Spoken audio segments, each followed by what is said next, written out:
You ask Tiger to solve. This deals with linear equations with one unknown. The final result is x equals 15 over 2. Let's solve it step by step. Simplify the expression. Expand the parentheses. Multiply the coefficients. Simplify the arithmetic. Expand the parentheses. Simplify the arithmetic.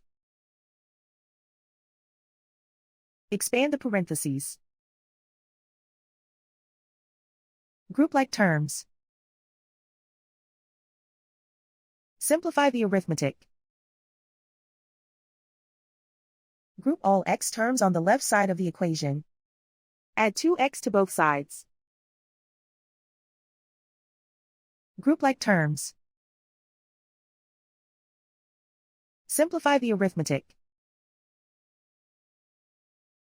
Group like terms. Simplify the arithmetic. Group all constants on the right side of the equation. Add 30 to both sides. Simplify the arithmetic.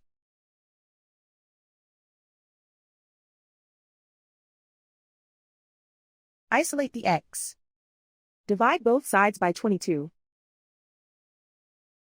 Simplify the fraction. Find the greatest common factor of the numerator and denominator. Factor out and cancel the greatest common factor. And so the final result is x equals 15 over 2.